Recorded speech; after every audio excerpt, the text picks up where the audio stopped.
Hello and welcome to the Sensibly Speaking podcast.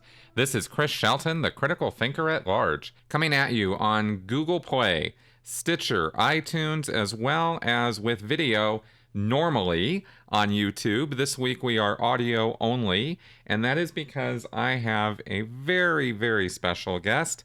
Leah Remini has agreed to be on my podcast this week, and we discussed Scientology, recovery from Scientology, Season 3 of Scientology in the Aftermath, and some other goodies too.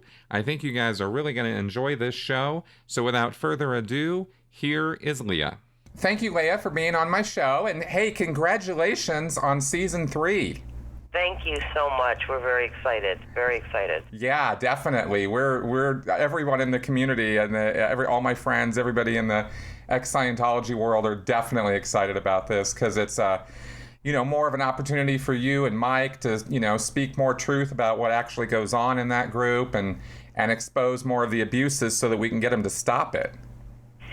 Yeah, I mean, that's really the intention, but also, the thanks goes to you and to all of our support team. I mean, we couldn't do it without people like you and people who have been on the series to come on and be willing to tell their stories knowing that there are going to be repercussions to their actions. So the praise really belongs to you all for being willing to do what you do for us, and to our people who are not Scientologists who support the show and support all of you and us, and for all of that, we are so appreciative.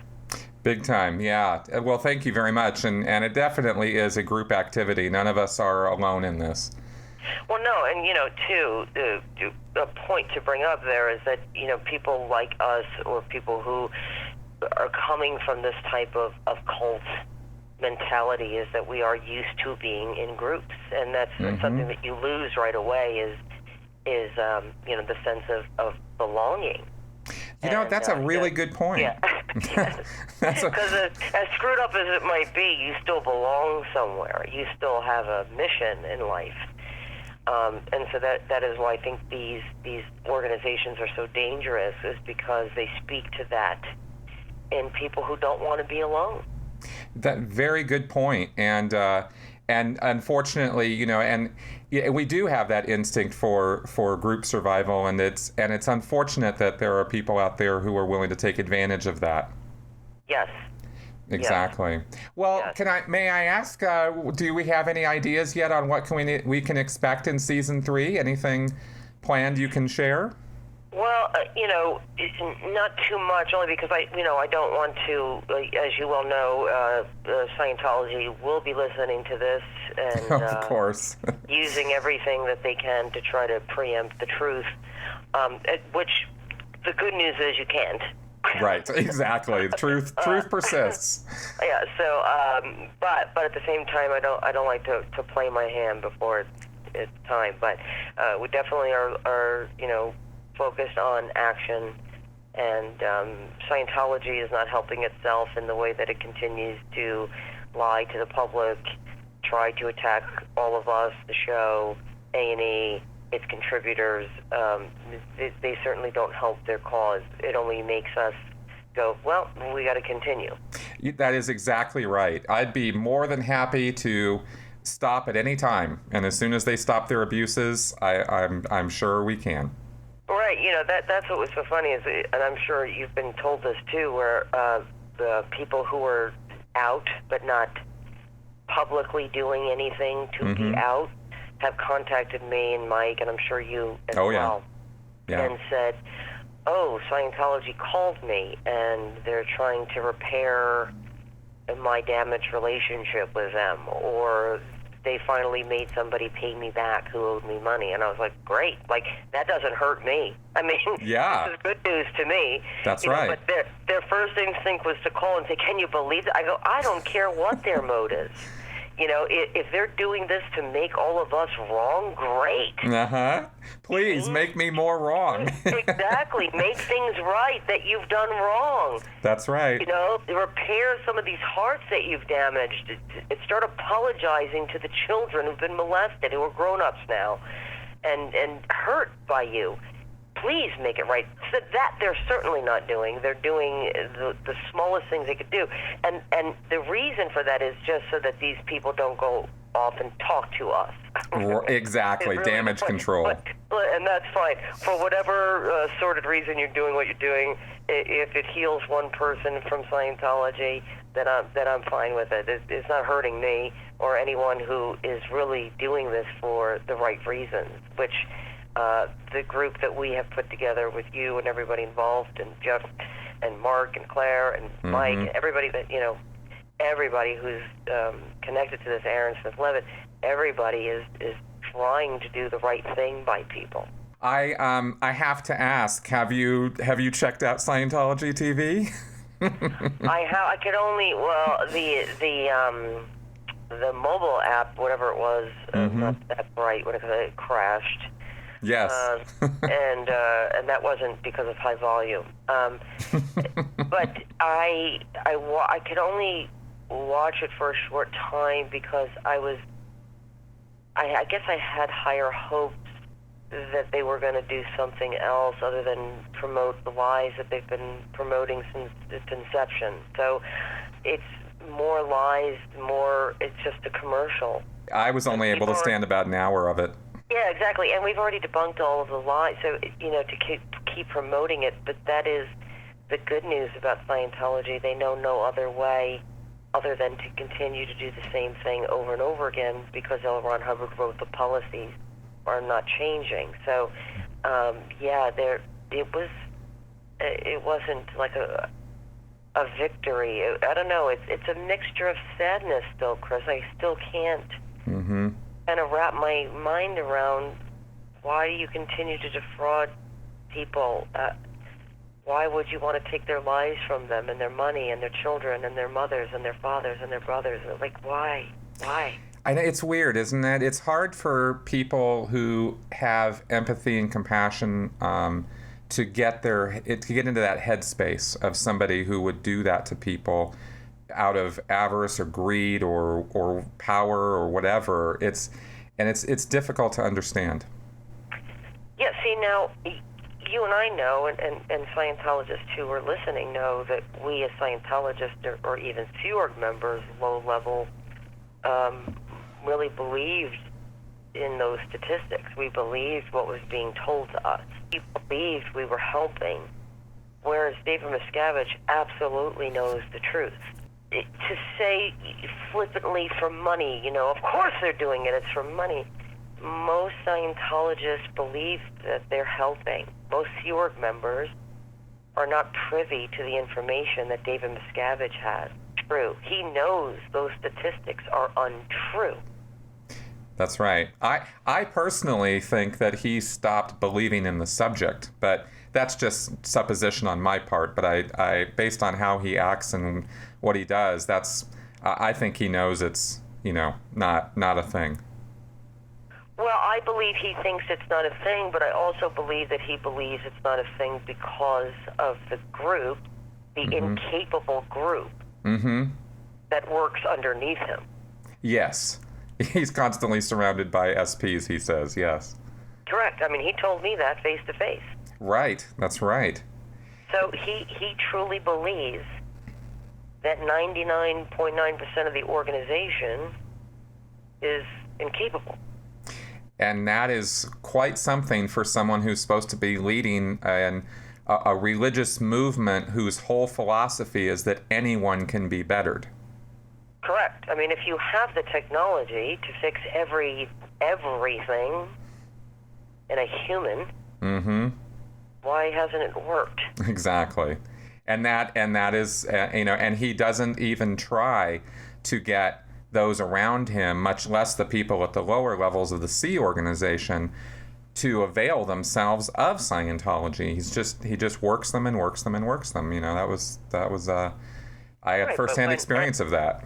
Yes, and then when the real statistics are given to him, as they are every single morning,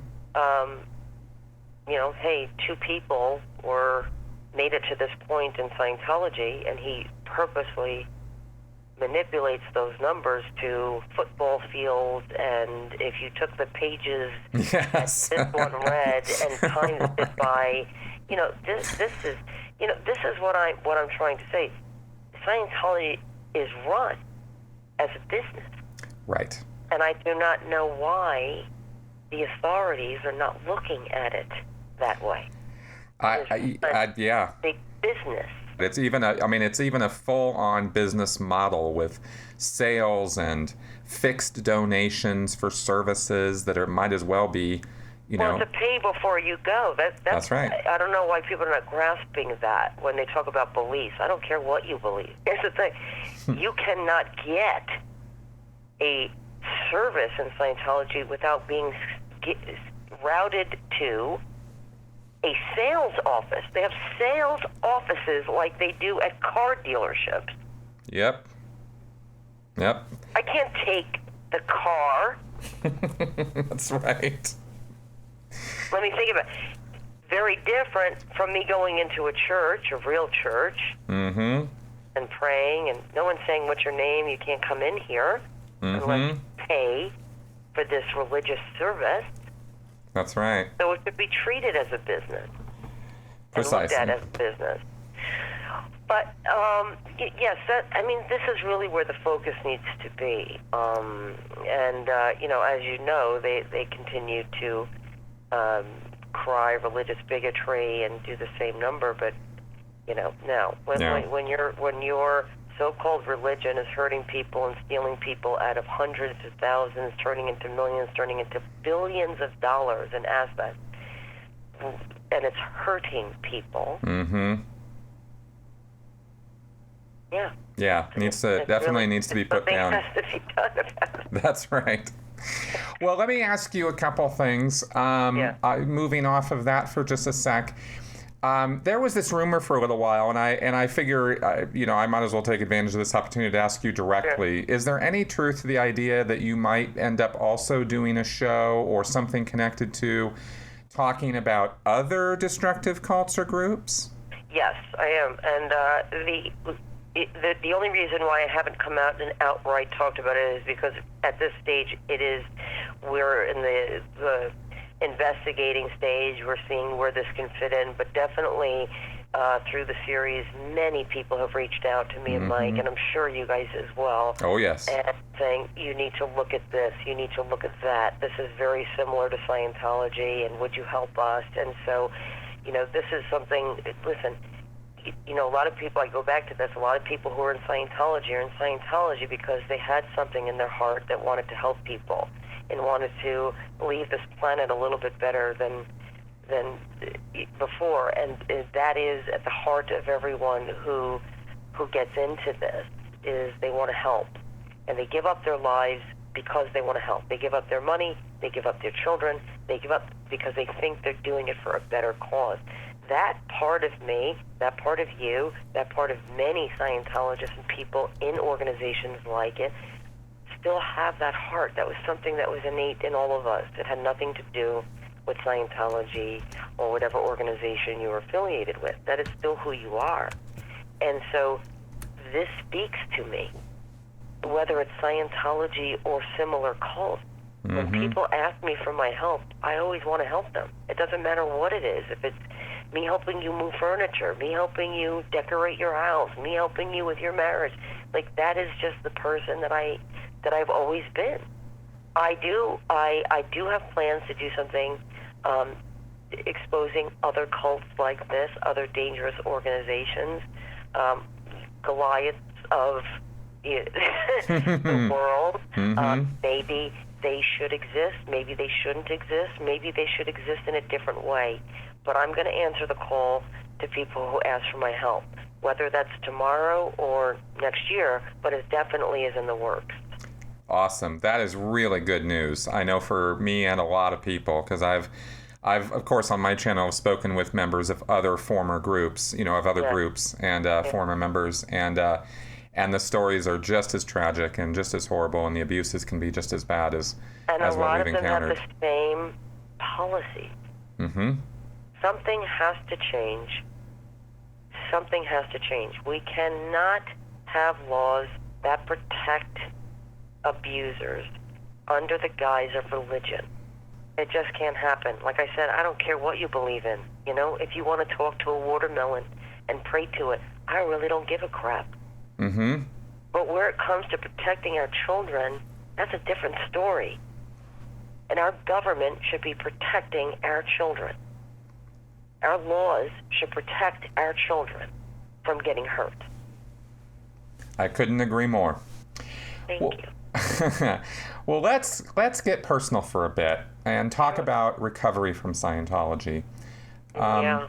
You know, in terms of our timeline, you and I were both involved with Scientology for about the same amount of time, and we got out around the same time, and both of us managed to get out with our families intact, but we lost a lot of other people who were really close to us as friends or even closer. Yes. You know, and obviously one way of dealing with this is to talk publicly about it, and you've just done an amazing job at this, and you even won an Emmy doing it. But I think sometimes, Chris, but it's not about awards. Oh no! Of course, no, of course. But it's Okay. but it is a really good acknowledgement from the community on that. Well, you know? especially when Hollywood, you know, Yes. because there was a time when people were scared to acknowledge it. They would call you privately or acknowledge you privately. But for us to stand up there, you know, and get these awards from our peers, from people in Hollywood, you know, really, really meant a lot. Absolutely. It still means a lot. Absolutely. I think that sometimes people can forget that celebrities are real people too. And, Right. you know, so I wanted to kind of ask, you know, what about Leah Remini, the person? How have you dealt with the loss and the transition out of Scientology thinking and acting and all of that?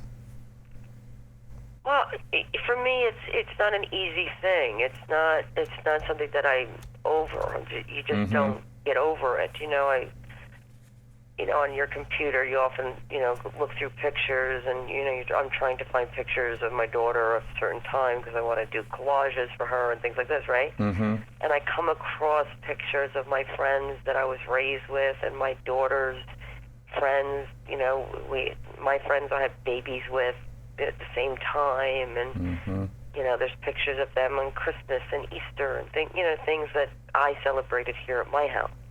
And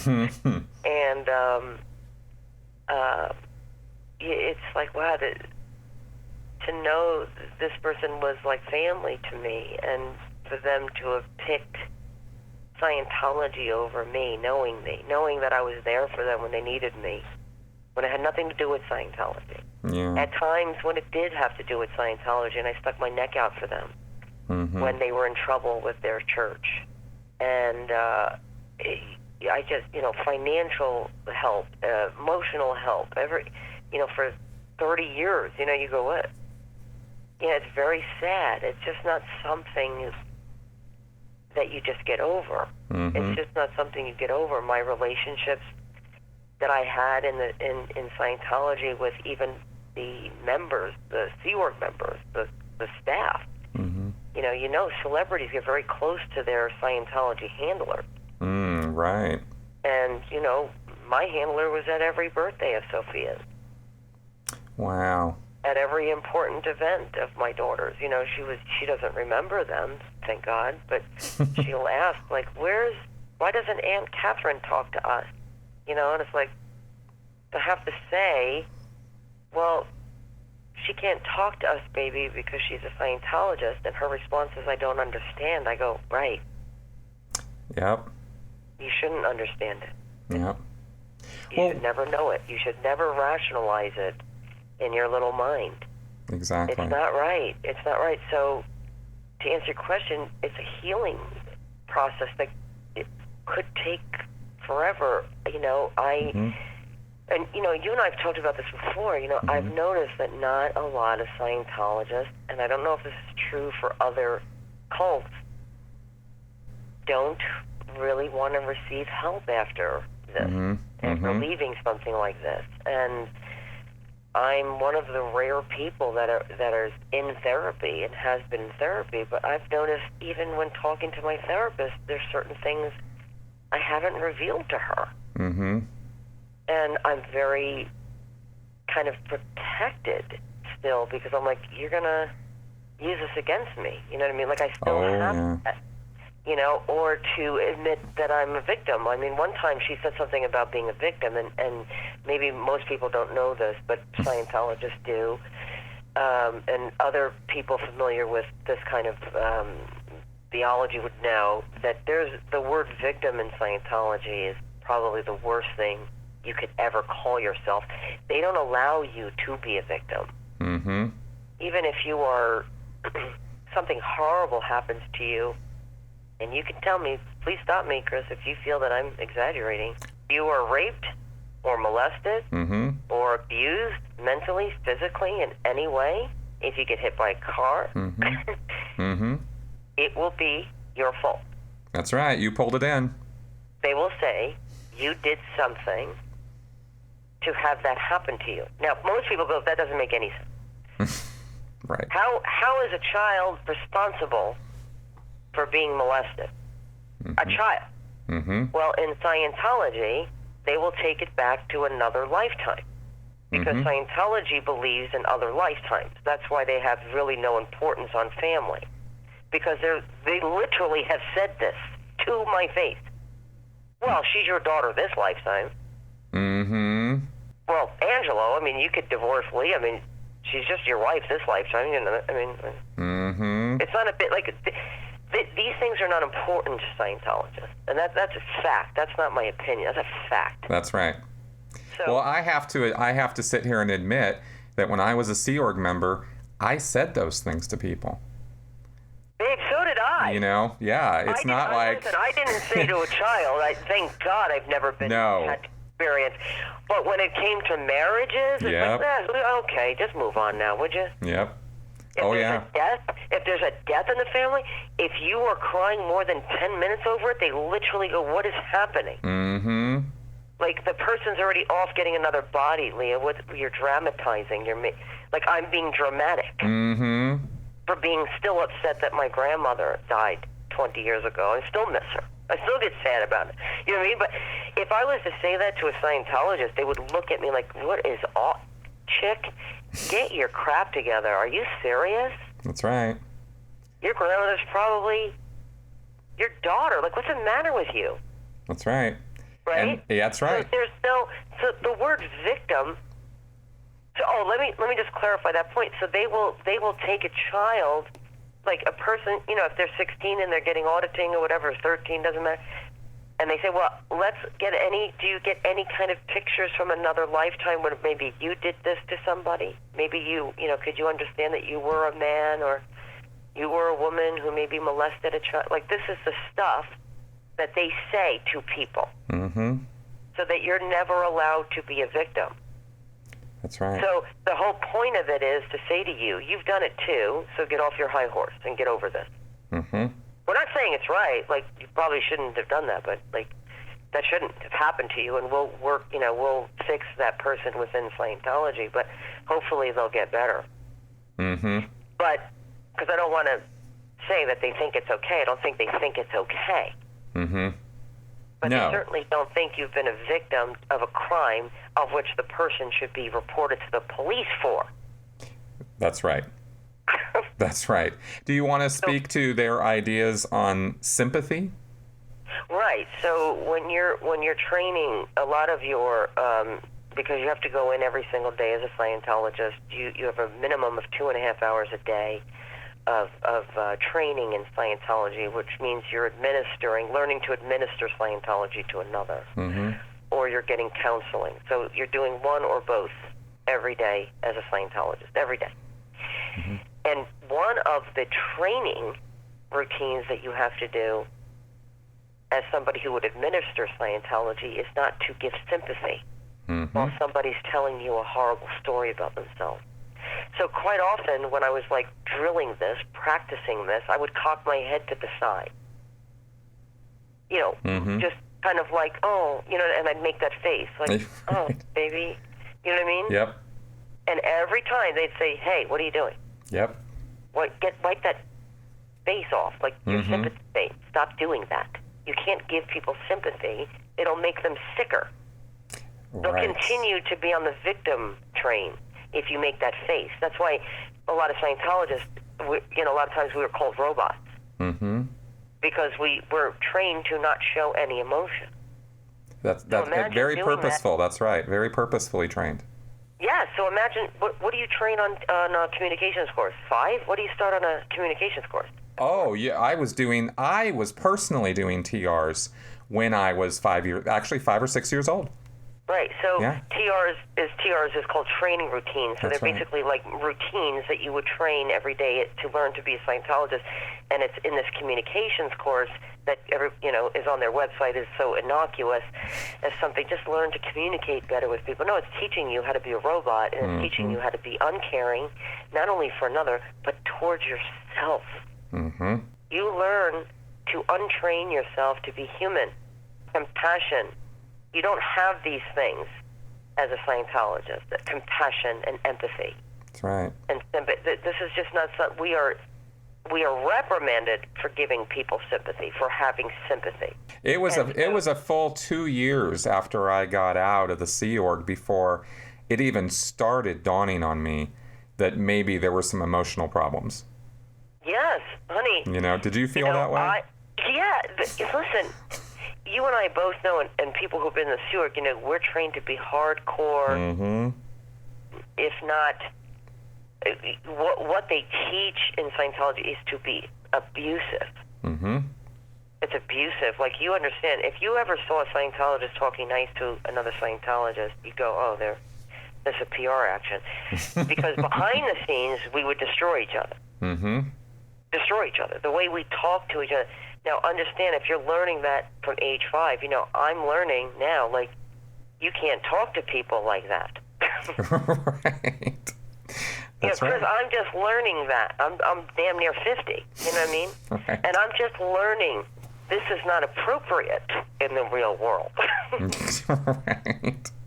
If you want people, but it's not coming from a bad place. It's literally coming from a place of a learned bad behavior, and it really started changing when I started telling my therapist things that I was getting into in my daily life, like how I'm talking to people, why I got into an altercation with this one, and she was like, okay, are you used to talking to people? You know what I mean? Mm-hmm. And I was like, what? What are you talking about? Yep. She was like, oh, okay, because you need to take a minute before you know what I mean? And I was like, what? Yeah, exactly. What do you mean, take a minute? What? What are you talking about? We have things to do. That's right. Taka, man. Let's go. Well, because that's the Scientology way. That's right. It's like if your mother dies or if somebody dies, it's like, hey, man, get on with it. We have a planet to clear. They don't have time to sit around and cry. Even go to a funeral. They don't look kindly at those things. So you're taking time off to go mourn a body. Mm-hmm. The person's already off getting another body. That's what you're wasting. Come on, man. Like, So to answer your question, Chris, it takes time. But you have to know that you have been a victim. And it's okay to say that you were a victim. And that bad things happened to you. And guess what? It was not your fault. I don't care if it's a strictly religious family. I don't care if it's Scientology or the Jehovah's Witnesses or some other thing. Mm-hmm. It was not your fault what happened to you. Right. And this is something that people really need to start to own and heal from it and talk to people. And it's not just Scientologists that have problems going to receive help. I mean, I'm sure you've talked to people in your everyday life that were never in Scientology, and you say, hey, why don't you see a therapist, talk to somebody. I'm not sick. Right. That's right. The stigma of that, yes. Yeah. Mm-hmm. My own daughter said that to me when she said, who is this woman, who are you talking to? And I said, oh, she's Mommy's therapist, And she goes, are you sick? Mm-hmm. I said, well, some would say yes, Sophia, but here's the thing. When you reach out to people and you talk to people, and it could be a friend. It doesn't need to be a therapist. Your first step doesn't need to be a therapist. Your first step could be to a friend. Yeah, family member. Yeah. Yes, and it's just allowing yourself to say, I'm sad. I miss it. I miss the group that I once had. It's okay to say that. Mm-hmm. If we're like, I used to really struggle in the beginning with, well, there were things in Scientology that I believed, and I would go, no, then I'm wrong. If that's true, then I'm wrong. Then could that be that I'm, Yep. And you go back and forth until you go, the therapist smartly said, just because as a whole Scientology is, damaging and a harmful organization doesn't mean there aren't little things in it that are useful. You don't have to throw everything out that you believe if it was a core belief of yours. That's what I find a lot of times is the pendulum swing. Yes. I watch all these shows about people leaving cults and stuff, and it breaks my heart because I go, well, if you're leaving, the compound and you're going outside into the real world and you're getting into drugs and you're being promiscuous, you still have core beliefs. Your behavior is not dictating. Your behavior is a symptom of something, right? It's not who you are, but you still have a core belief. Like, I don't want to be promiscuous. That's not who I am, right? Mm-hmm. But yet you were doing that. But that's because you were the pendulum swing. You were in a prison, and now you want to go all the way the other way. That's fine. But a lot of times they go right back because they see their behavior as something that they didn't want to do, and they're like, well, you see, I guess I do belong back there. Yeah, because I don't agree with my behavior, and so maybe they were right, that the only way to be is within those confines. But there's a middle ground. It's like, okay, you got to go buck wild for a second, I understand, but come back to your core beliefs.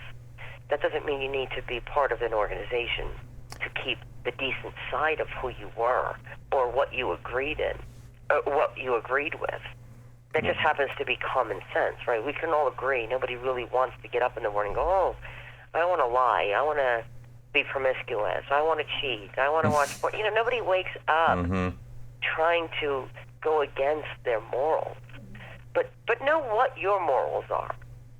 That's a really, It's like, I didn't really know what I believed in because Scientology told me what I believed. Mm-hmm. They don't believe in same-sex marriage. They don't believe in this. They don't believe in that. They don't believe it's right for a man to be with a man and a woman to believe. They don't believe that. Mm-hmm. You see, the difference between them and real religious organizations is that they'll say what they believe. Precisely. And that's a very good point about, staying true to the core. Correct. Yeah. I never agreed with that. Yeah. I knew that for a fact. I don't agree with it. Good. I really don't. I don't agree with what Scientology believes. Right. About that subject. I don't. Right. And I never have. And I never hid that fact. I always said, hey, I believe two people who love each other, regardless. I'm not down for that. Yeah, I wish I could say the same thing. I actually fell hook, line, and sinker for it. But it was one of the first things I addressed when I got out and learned how wrong I had been about that. But you know what, Chris? How far have you come? Oh, night and day. Because let me tell you something. There are people who are never in Scientology who, and that's okay too, who don't believe in it. Mm-hmm. And that's fine too. That's okay. But how many people in life can say, I changed my mind? Right. I was super judgmental towards something, and I don't know that I actually believed it. Mm-hmm. And it's okay to not believe something after 50 years. It's okay for you to change your mind. Big time. I think that's the essence of why I push critical thinking so much, is for exactly what you just said.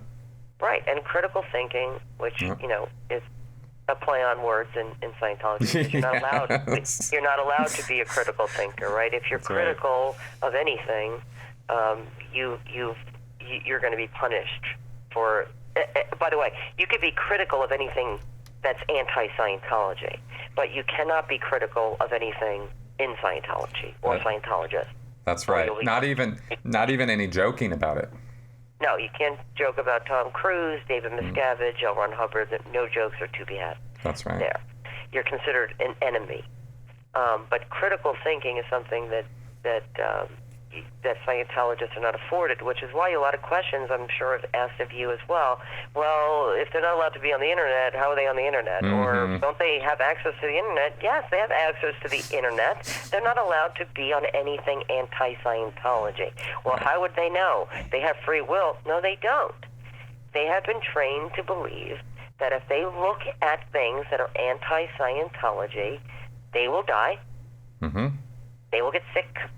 And if that doesn't happen, they know they will be severely punished for it, of which they have to pay $3,000 for, $500 an hour. Yeah, that's right. To confess their sins of looking on the internet. Exactly. Then they're gonna pay for sitting in a room, having people tell them that these are all lies.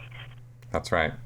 I personally know a guy who literally paid out $10,000 because he had looked at one anti-Scientology website in a quote-unquote moment of indiscretion, and he was asked probably something on the order of 20 questions about that indiscretion and got in all kinds of trouble. Right. So you learn to shut your mouth, and you really honestly believe that they are lies. So why look at it? Exactly. You know, it's the pharmaceutical companies that are putting out this propaganda against Scientology. It's the enemies of Scientology because we're winning. And when we're winning, the crazy people of the world like me and Mike and you and Aaron and Mary Kahn and the Headleys, we are just crazy. Right. We're just crazy because they're winning and they're expanding. And we're going insane because of it. That is what they believe. That is what we believed when we heard it. And I was confronted many times, Chris, by people I trusted and people I respected saying, hey, have you read a book called Blue Sky? Or have you, and I was like, oh, that's nonsense. Hey, have you heard about people getting beaten up at the Gold Base in Riverside County? I mean, oh my God, are you kidding me? That's such crap. You know, like, I was doing the same thing and I wasn't looking. Precisely. I could look if I wanted to. It's exactly what the book said in the movie. It's the prison of belief. It couldn't have been put more perfectly. That's right. Exactly. Like Lawrence Wright really was just a gem of genius on that one. Yes. Well, let me ask you. Yeah, go ahead. No, go ahead. No, I was going to just switch topics for a second here. I wanted to ask, in terms of the recovery and all that, we've got this wonderful new thing set up called the Aftermath Foundation, and I was curious, what's your relationship with that? Well, Mike and Mark and Claire, I forget who exactly was involved. Aaron. And Luis Garcia. Yeah, Garcia's, and they wanted to start a foundation that did help people to recover with whatever they needed. You know, I don't even think they are really prepared for what might come their way, but I just love that they wanted to do something. What that's going to be, I mean, I just hope that we get more people out and people know that there's a foundation there to help them. There's resources there. And a lot of people ask us, like, where could they go? You know, this is a very small community of us, but it's very mighty.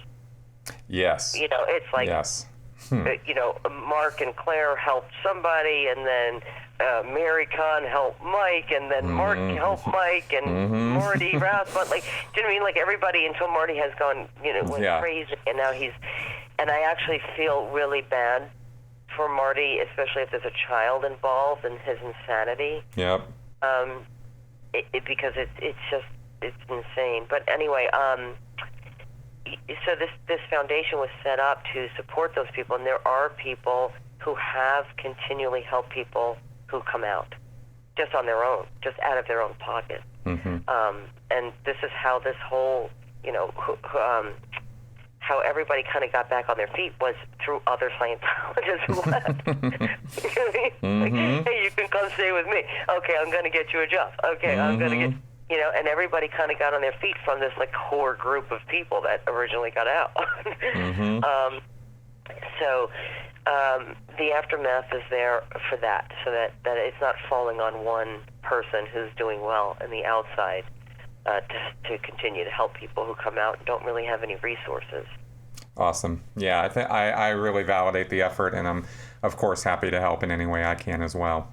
Thank you, honey. And a lot of our people who support us, say, what can we do? What can we do? And if they want to donate, if they want to, we always tell them, call your congressperson, write that you want Scientology looked into the IRS. Tell them that you want their tax-exempt status revoked. Like, there are things that people can do. It's just that it's not always easy. As you well know, we're doing a show, and it's not easy. Yeah. So, if people want to help in any way they can, this is another way for people to do something, to feel that they've helped. But I always say you've helped enough by supporting the show and supporting the shows of other people and the movies of other people who are exposing them. To support their websites, to support their podcast.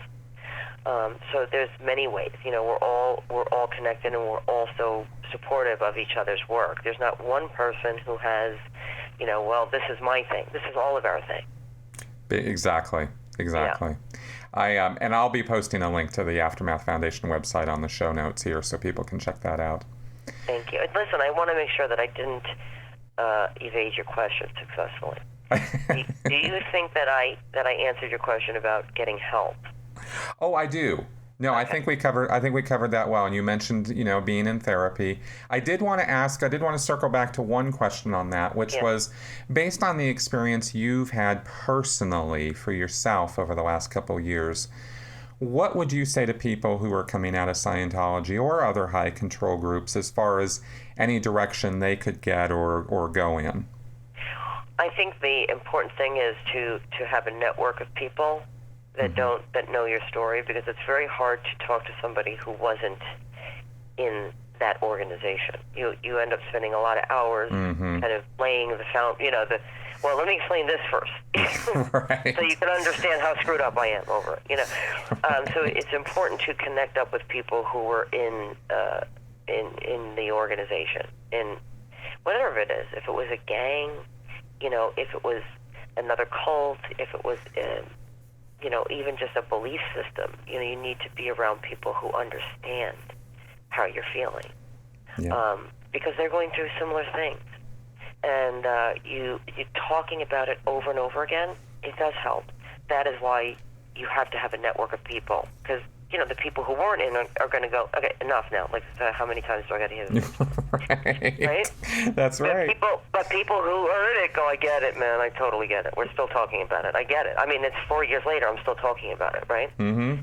I'm doing a show about it. That's right. And it's not a matter of, can't you just move on? Because, that clearly comes from people who don't really get what the trauma is about. Correct. Correct. And so I would say that first thing is to get a little network of people who understand. Good. Who've been through it. And I would say start reading books of people who have left, so that you can have your own epiphanies in your own time. Mm-hmm. Good. And spend time on the internet. Look at things on both sides. I always say just, and keep your core beliefs. Just because there was a belief or two that you agree with doesn't mean that you have to go back to it, or throw it away completely. If it didn't work for you, that's okay too. Mm-hmm. But find something to believe in. I feel, kind of deserting the whole spiritual side of you sometimes leaves you empty. I believe people have to have faith in something, and you got to find some faith, and you restore your love for yourself and others, and look at other stories, look at other belief systems, just read and educate yourself, where you might have been closed off and closed-minded to a group of people or another religion. I would say open your mind. You don't have to make any decisions. Guess what? You don't have to do anything. That's right. You don't have to think any way. No one is saying you need to have this back to me in 24 hours. You can come to your own decisions when you feel like it. That's right. You can take your time doing it. That's right. But educate yourself. I read a book about cults, Mm-hmm. And I remember one of the first things that it said is, here's the checklist. And one of the things you're going to do is reject this as something that you did, that you were in. Mm. Because it's very hard for a person to acknowledge that they were taken. And you'd have to admit, was I that dumb? That's not an easy thing to say. Like, why, and I'm not being facetious. I don't think you were dumb. I don't think I was dumb. I was a child. Mm-hmm. Most of us were children when we got in, but that doesn't matter. I was an adult when I stayed in. Mm-hmm. But I was fully indoctrinated and brainwashed at that point. But I was really on the cusp of, like, giving up everything for Scientology. Mm-hmm. I had given them my savings from King of Queens. I was ready to refinance my house that I owned. Wow. Outright. I was ready to just give it all up. I was fully in, like, I was there, man. I was right at the moment of all in. And it's hard to admit. Mm-hmm. Wow, and that's what it says in the book. You're going to reject the fact that you were in a cult. You're going to say, that wasn't me. That wasn't me. My cult wasn't doing that. Mm-hmm. And you have to really confront it, man. You really got to just look at it and go, I was. And I guess what? I was a victim. I was a victim. Yep. That's right. I was taken by this. I was taken by this because I believed it was bigger than me, and I was doing good things. And I was sacrificing and willing to sacrifice everything because I believed I was doing good for mankind. So I would say read these books. Open your mind up to other things and find faith again and be good to yourself. Like, start to do the things you haven't done. And, I don't know if you're like this, Chris, but I'm very insular, That's Mm-hmm. the Scientology taught thing, is Mm-hmm. to stay in a very small group, stay protected, stay home, like Mm-hmm. I'm like that. It's taking every piece of me. I have to actively work on going somewhere with my family. I still have the mentality that I don't deserve a vacation. Right. Yes. Why would I do that? Right. Because in Scientology, you're taught, what are you talking about? You're going on vacation, the world is falling apart? You're buying yourself a nice car or Mm-hmm. getting yourself nice things? Where's your head at, man? Mm-hmm. To this day, that still is in the back of my head. Yeah. Yeah. It seems so... Yep. The word they use is dilettante. They'll call you Yep. a dilettante if they find you laying on a beach somewhere. That's right. And it's like the furthest I've ever gone was like, a couple of days in Hawaii, and I was like, we got to get back. And I was like, get back to what? Get back to what? Mm-hmm. But it's like, my daughter wants to travel. My daughter, thank God, is not growing up in this mentality. Mm-hmm. She wants me to take her to Ireland and Bora Bora, and and I'm like, what? I have a fear of flying, man. Are you serious? Like, but I'm like, God, this kid's gonna teach me how to get out of this. Yep, this mentality that I don't deserve it, that I'm scared, that I'm gonna be punished for being happy. There's all those things like happy, being happy. It's like who knows what that means? What does that mean? Yeah. And it's really about moments. It's about I'm the happiest when I'm helping.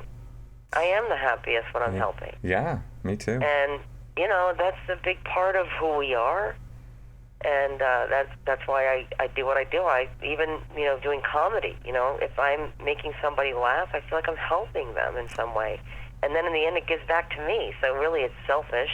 Because it makes me happy to see you happy. Right. That's right. That's right. I'm happy when you're happy. That's right. I have to say again, this is we're so paralleling on this. It's really actually quite funny to me. Is it because you have the same problems? You don't go out. You don't like to get yourself things, or you feel like you're hurt. You're doing something bad. Oh yeah, absolutely. I am have yet to actually take a vacation for longer than a couple days in all the work I've been doing over the last few years. Okay, so why? So is it the same reason I'm telling you? Yeah, that you feel guilty? That has been a factor. Yeah, it actually has. I'm getting over it, and in fact, I'll probably be doing something vacation-wise in the not too distant future. But it was a real force of will, right, to overcome that thinking. And you know what's so funny, Chris, is when I went to Hawaii with my daughter, my husband, Mm-hmm. and my friend Cheryl and her family, I was like, literally calling my mother, going, "Mom, like, can you believe I'm in Hawaii?" She's like, "Mm-hmm." And I was like, "Mom, but no, but Mom, I'm like in Hawaii." I was like, "Mom." Yeah, right. And I was like, she's like, "Okay, Leah, I got it. Like, it's not a big deal." You know what I mean? I was like, "But it is." No, you don't understand. And it's like, I took a road trip, right, with my mom and my daughter, right? Yeah. And that was almost, like, more acceptable, because I was like, well, I'm in a car, so I'm somewhat miserable. Do you know what I mean? Like, that was like a punishment to myself. Like, well, just to the Scientology gods, like, I'm not that, this is not luxurious. So don't punish me for, you know, it's like crazy, right? It is completely, yes. It's just whack. So, yes, Chris, I actually really want to know all the anxiety that comes along with your trip, because I literally talked to my therapist about this, going, I want to go on a trip. And she's like, mm-hmm. And she's like, and work is in the way, and I'm like, no, I have some time off. And she literally silent, like she doesn't understand what's the problem. Right. And I'm like, really? Just pick up the phone and just go? Like, like even talking about it, I'm like, it's so crazy to me. And I don't, and when I do allow myself to be happy, and I do allow myself moments of just being in the present moment, because that's another thing of an unhealthy headspace, is never being where I am. Like, as a Scientologist, or as a person who's in a cult, or any kind of extreme thinking, the whole time someone's talking to you, or the whole time you're somewhere, all you're thinking is, this person's lost.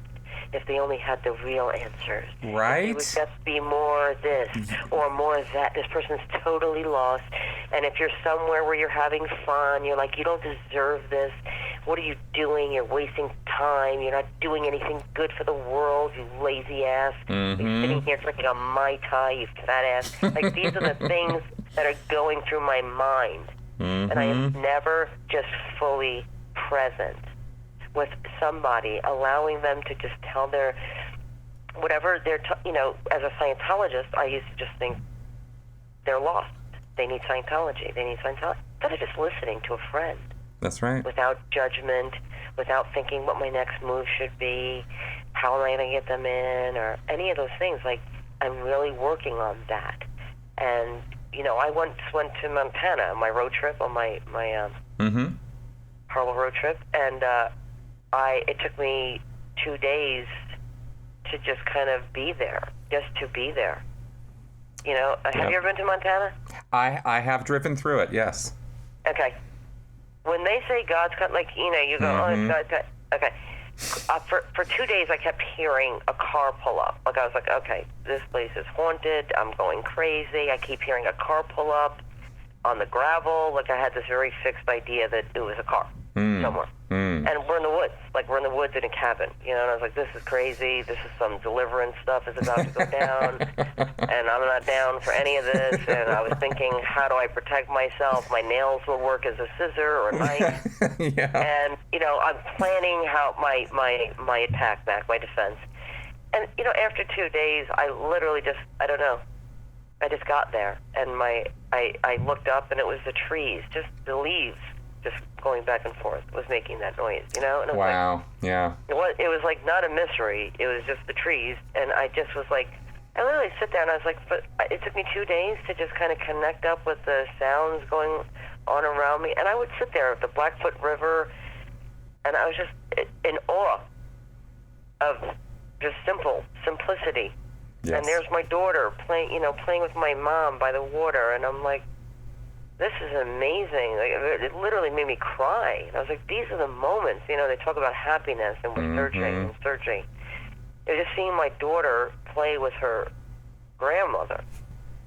in nature. I was like, these are the moments, people. We need to get out of all this ridiculousness of fighting ideas and who's right and who's wrong. And, we just need to live our lives. Whatever that means for you, it means for you. That might not be something you're down with, is going to Montana as a black, but it was the most beautiful thing. You know what I mean? Totally. I've never seen a waterfall. I went to Portland. I was like, there's just waterfalls everywhere. Yeah, that's right. I was like fascinated, and I tell people this as a joke. The movie Nightmare Before Christmas? Yeah. You seen the movie where he goes to Christmas Town and he's like, what is this? What is this? Mm-hmm. When he sees the gifts, and I said, that's me. That was me. That's me in life. That's every person it should be every person who leaves, in extremist thinking, or an organization or a cult or a family who, force you to believe things that maybe you don't believe, right? Yeah. It's like, it's about like seeing the world. It's about having moments with the people that you love. Just trying to be a decent person, trying to give love, trying to give your help where you can, trying to be a good and decent person, and teaching that to your children. It could be much simpler. And that's my long-winded answer, Chris, to no, it's a great one. What people should be doing is enjoying moments of your life. You don't need to be a perfect person. You don't need to be free of sin. You just need to be trying. And allow yourself to grieve, and allow yourself to know that you're not perfect, and that's okay. You deserve happiness. You deserve to be happy. You don't deserve punishment and a life of pain and agony. Couldn't have put it better myself. That was wonderful. Okay, good. Probably the best interview I've ever given. Well, thank you. That was awesome. I just can't thank you enough for taking the time to do this. And listen, you have been a friend to me. You don't even really know me. And anytime I've asked you for your help, you've been there. And and like I said, this is a small group of people. Yeah. But a mighty group. That's right. And with the help of people who support you and me and Mike and Mark and Claire and Mary Kahn and from our last season, people willing to talk about the ranch and the horrible things that happened to them, Miriam and Sina. It's these people willing to talk, and the support that they receive from people they don't know and people that they do know. It just means so much. So, you've helped me. A lot of your listeners have helped me, and others. So, awesome. To you all, I say thank you, really, because I couldn't do, and Mike couldn't do what we do without the support, this network of support that we have. Awesome. Thank you again, Leah, and we definitely look forward to season 3. Thank you, my love. Absolutely. Thank you very much for tuning in to the Sensibly Speaking podcast with Leah Remini. If you have any questions, comments, or feedback, good, bad, or sideways, leave it in the comment section on my YouTube channel or at sensiblyspeaking.com. Thanks a lot, and I will see you guys next week. Bye-bye.